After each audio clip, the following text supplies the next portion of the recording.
Okay, so let's start. You know about that guy is Leonardo Da Vinci for sure. Everybody knows that, but I show you something very strange here. I have an original painting of Leonardo is here. Oh, don't worry, it's not original. But it is made on wood because a lot of paintings of Leonardo da Vinci are made on wood. This is a real piece of art. It is good. What about digital art? Are they art or not? The problem is that for a long time a lot of people does not like digital art because they don't feel like a real one.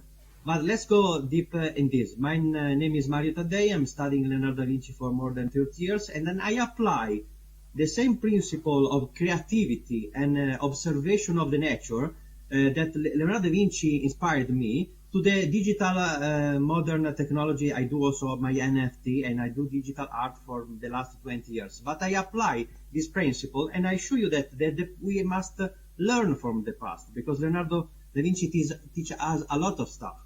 What I show you is this. For sure you know about this. This is the Mona Lisa del Giocondo. This is my digital reconstruction of some colors. It's not like the original one. I digitally restored it step by step. It's a very big work. But my question to you is this. Who belongs to the Mona Lisa? The Gioconda. Who is the Gioconda? Is the copyright is of Leonardo da Vinci? Or maybe the copyright belongs now to the Louvre of Paris? This is a very tricky and important question. And you know about that the most important part of this is that the copyright belongs to the Louvre, belongs to the Italians, because a lot of Italians say, okay, I want to be the owner of the Mona Lisa. But the real problem is that this is a big problem, the copyright of a piece of art. Who is the owner? Because I tell you some secret, we don't have time here, but Del Giocondo is the name of the man. The bride of Mona Lisa was married with Del Giocondo, and Del Giocondo paid Leonardo da Vinci to have these paintings. So maybe the copyright of the Mona Lisa is of Del Giocondo, not the Louvre. But this is a very tricky and important question. Some months ago, I started with this scheme and I published it in my website. Of course, everybody knows about NFT. We are in the virtual space. We know who is the author. We use Ethereum or other coins to mint our NFT, and our NFT stays, for example, in OpenSea or on other sites. The same thing is applied to the Mona Lisa. The Mona Lisa is the author is Leonardo da Vinci, and we have the owner today of the copyright is the Louvre. What is nice about this scheme is that I published this scheme and I used my sponge. This is one of my oldest ancient digital art. It is a 16 years old piece of art, a digital piece of art. It was born in 2004. It is a living creature inside the computer. I create a digital DNA life form inside the computer to grow and transform itself. It's very nice. I love it. But only after more than 50 years, for the first time, I registered it in the NFT. And then today, this piece of art will stay in my digital big museum, virtual museum of New Art Tree. The very important stuff is that after I published these kind of schemes, hundreds of Chinese websites copied my scheme to understand what is to show what is the NFT. So I registered the same scheme as NFT. This is a nice step, but let's go back to Leonardo da Vinci. Everybody knows that Leonardo da Vinci had done these huge and incredible works of manuscript. There are 6,000 pages of Leonardo da Vinci. It is a huge production. It's incredible. Each one of that pages can become an NFT. Each one of these page contains a design, a copyright, an object, a piece of art. So one of the most important things that I think is this technology gives us is the possibility to register an NFT like a piece of document to become our document, no matter if you sell it or not. But this is most important. Okay, so for the first time, you see something that only few people have seen. This is the original one. This is a contract. It is like a smart contract, but was made 500 years ago. For the first time, you are seeing what a contract of Leonardo da Vinci looks like. Here, Leonardo da Vinci wrote, I will paint this beautiful painting that you see on the right, and this painting will belong to the confraternita of the monks, and they will pay me a lot of money, blah, blah, blah. But incredible but true, inside these documents, there is written that the author is not only Leonardo da Vinci, but also the Predis brothers. I'll show you. Here it is.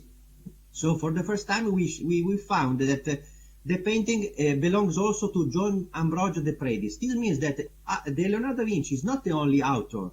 What is the NFT is missing is also maybe something that make two authors sign the same piece of art. But the very incredible thing is that the same problem we have today, how can I get paid for my piece of art, had Leonardo da Vinci, because Leonardo da Vinci had a lot of problems getting paid for his paintings. Nobody tells you, but Leonardo made the paintings for money, for living.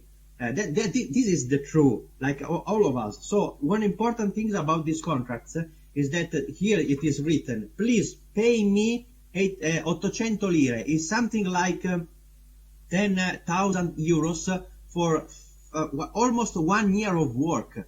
It's not so expensive. I mean, it was very cheap at the time. And the problem of Leonardo da Vinci is not only this, because after he painted the first one, the monks refused the opera. They said, we don't like it. This is not exactly what we put in the contract. So Leonardo da Vinci had to do another one, another painting, a copy of another with something complicated. We don't have time to explain here. But this is exactly the life of Leonardo. He had a lot of problems with copyright, a lot of problems with getting paid. So guess what? Imagine Leonardo da Vinci with this technology. Maybe he loved the contracts. Here it is. 500 years after Leonardo da Vinci, we have the same, exactly the same thing. A contract to be mined in NFT with written inside there is the picture descriptions. We have the author, the time. Is it exactly the same stuff? 500 years has passed, but only today we have found the way to use these contracts that belongs to the blockchain, no more to the monks. So the problem of the contract of Leonardo, can you see it, is half destroyed. That's a very huge problem, because a lot of contracts in the past were lost, were completely destroyed. Instead, the powerful of the blockchain is that maybe the NFT will stay forever. Who knows? This is one of the main important part of how to create a contract that stay there forever. I'll show you something more. Here it is my new book about NFT, because Leonardo da Vinci is dead. Yes, it's true. We have to find the new Leonardo in our young artist and the digital artist. We have to say stop to always all the people that say that arts belong to the past. It's not true, because today we can do digital art for sure. And the most important part of Leonardo is getting paid for art. And we need to create not only the bidimensional paint, but also three-dimensional, to make them three-dimensional like a 3D printer. And guess what? You remember the CryptoKitties? The phenomenon that started the NFT and the blockchain of Ethereum. Guess what? Leonardo da Vinci did the same work about cats. It is a huge collection of little cats about Leonardo da Vinci, because Leonardo knows that cats are lovely to the people. So that is very important, because you understand that the history keep repeating itself. The most important part is that if you learn the past, you have the control for the future. This is very important. Again, here the CryptoKitties of Leonardo da Vinci. It is true, he never minted it, but he made a huge collection of these cats. This is another problem. This is one of my last NFT pieces. It is a research on how to find the last point in the space to create an object that looks like something you remember. So I used only 100 points in the space to recreate this Michelangelo neuron process. I mean, you can recognize the opera of Michelangelo just using only 100 points. I'm doing the opposite direction about high resolution. I go to the lowest resolution to use the brain to recognize the opera. But why I'm showing you this? Of course, I like it, but because the original one, this one, has another secret, a very important part of the opera. All the people around the world knows about this piece of art. It's beautiful, it's incredible, but the real secret is hidden inside here. Here, in the Madonna, you can find a little inscription, but it's the first time in history, and this is very powerful, the first time of history that a man, an artist, put his copyright name inside a piece of opera. I mean, Michelangelo Buonarroti, not Leonardo, wrote Michelangelo Buonarroti Florentine facebat, means I did it. This is my copyright. And this is very powerful because it's the same stuff we are searching with NFT. The possibility to have a printed copyright today in the blockchain, but the artist like Michelangelo put it for the first time in history directly on the opera. This is very powerful because this tells us that everybody in the past, every artist has these problems. Because Michelangelo was very upset to understand that some people say, oh, who is this opera? Is it about that one? Is it Leonardo da Vinci? No, Leonardo said, it is mine. This is exactly what we are looking for with NFT. I will be very fast because my time is off.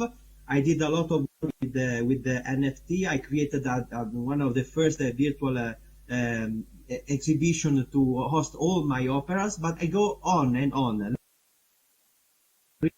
Giant virtual museum. This is my virtual art 3D design, and I go on with the creation of the planet, entire planet, and this is my representation studying Leonardo da Vinci, that he was a very incredible architect, of the representation of the metaverse, because today we know that we have to move everybody in the metaverse.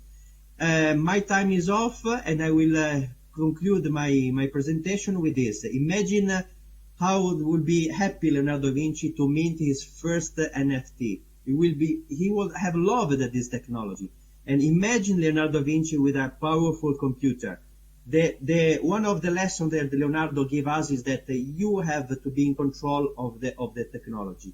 You have to use technology, three-dimensional softwares and Photoshop or whatever you have to use as a tool to create art. As Leonardo da Vinci in his past used the most advanced technology of his time to create incredible art, today we have to use computer, the graphic design, NFT to create the most advanced technology art pieces. And this is a lesson we learn from the past. And I think that that's all, and I thank you all for joining us. Bye bye.